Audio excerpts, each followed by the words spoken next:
Hey, I'm John Z, and you're watching Hip Hop Vancouver. And today I'm joined by Prevail and Neph, otherwise known as Alpha Omega. What's up, guys? What up? So who's the Alpha? Who's the Omega? Do you guys share their responsibilities equally, or what? I would say it's interchangeable. It's depending on the day, depending on the mood, depending on a couple factors. I never Alpha or Omega together at the same time. No, okay. No, Okay, it doesn't okay. happen. It has to be balanced. That's like an yin and yang, impossibility. right? Like, dope. Tell us about the concept EP, man. You guys got that coming up, dropping November 13th. Am I right? Yeah, so Friday the 13th, we picked that date. Obviously, it's Friday the 13th. We looked at the schedule. We thought, that's perfect. Records are coming out on Fridays now, so that's great. So let's drop it. And when Neph started emceeing, I mean, I got to give it to him. At first, I was a little pissed off because I've been doing this for a long time.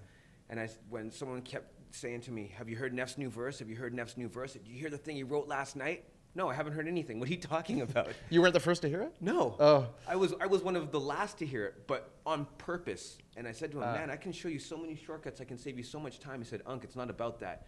I want to learn them on my own until I get it to a point where I'm proud to show it to you. And I won't never forget the day we were walking across the Broad Street Bridge, and he said, I'm ready. And he just rips into this verse, and I thought, you know what, man? I really respect you. I always did. I mean, it's my nephew. Yeah.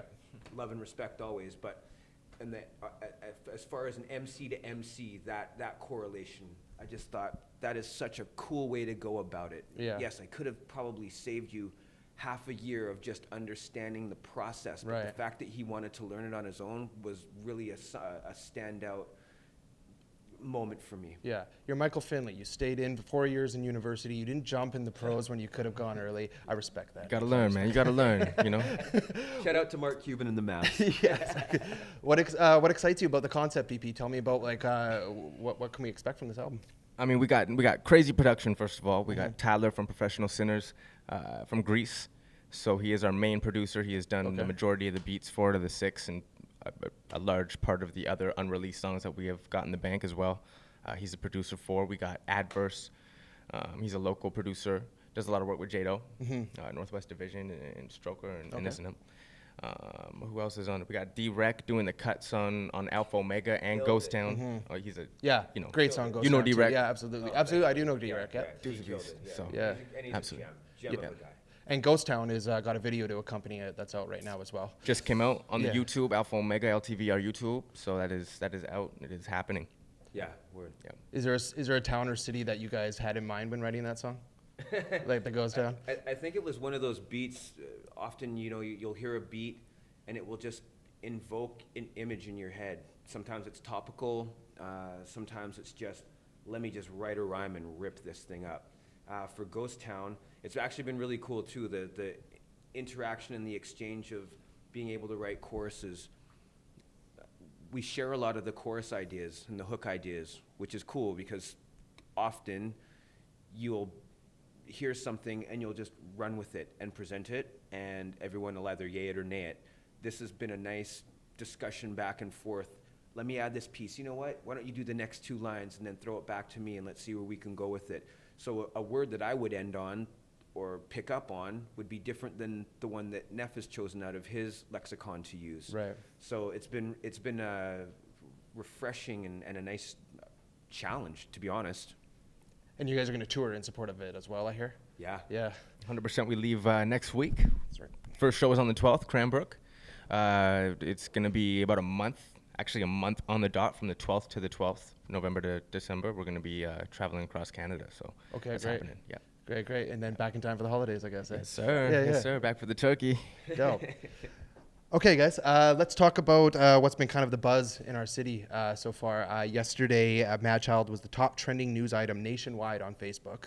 A lot of media outlets that don't normally cover hip-hop in our city are picking this story up. What do you think drove Madchild to tweet about Snak in a negative way that he did to begin this? Because it seemed like it came out of nowhere for the most part to a lot of the people in the public. Sure. To be totally forthright, I am not sure.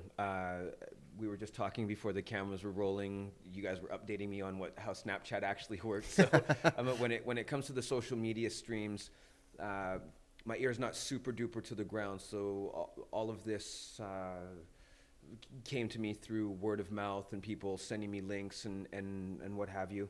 I do know this. Mad's been working his butt off. He's on tour. I'm not sure what spurred it.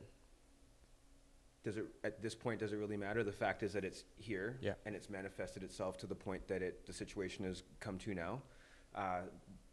So I honestly couldn't tell you what provoked it, but clearly we're seeing how the reactions are playing out from both MCs and both camps and from the fan base as well. Right. And when Snak the Ripper responded with assisted suicide, what was your initial reaction after hearing that song? Well, my initial reaction was that clearly in the heritage of hip-hop culture and in rap battles, certainly I don't think any well-respected MC that has had a long legacy and a very important impact on the music industry in general could not answer back. So instantly, as an old school battle MC, I knew there's a response coming. So, like you said, it's yin and yang.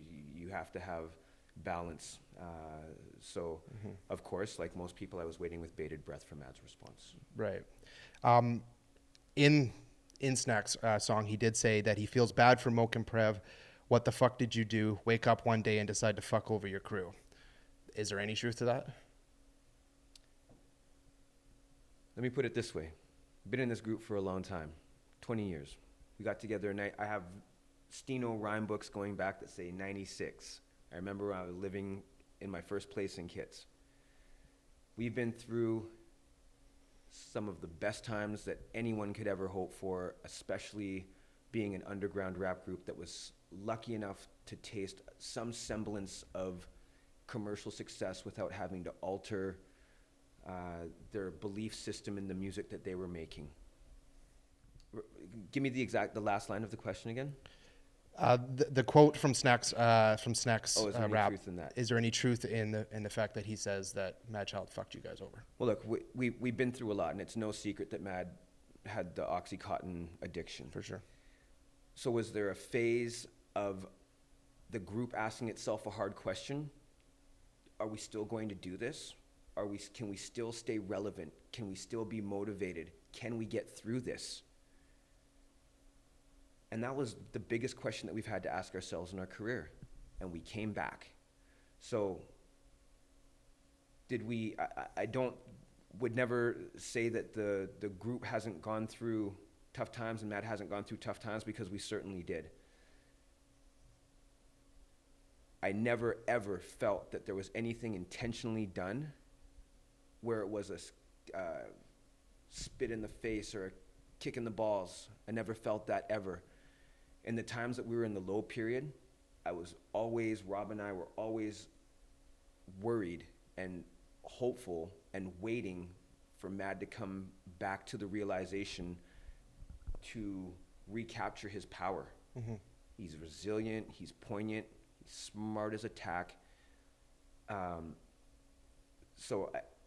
In the interviews that we had done prior to the drug addiction, Mad was very open and honest about referencing how heartfelt it was to see Swollen members go on pause. I mean, we had already fought back from being dropped from Virgin and certain changes in the crew personnel-wise. We'd been through all that, and then we went on even on a further slope down and climbed back up that valley to the peak. So absolutely not did I ever for one instance feel like anything was done purposefully to dishonor our legacy. Right. Except for the fact we just always wanted to see Mad prove to himself and to us and to the group, the entity of Swollen members, and to obviously our fan base, our listening, our family, our audience, to prove his tenacity and his resilience as he has done time and time again. Right. Okay, so you did mention the days of Madchild being, addicted to drugs.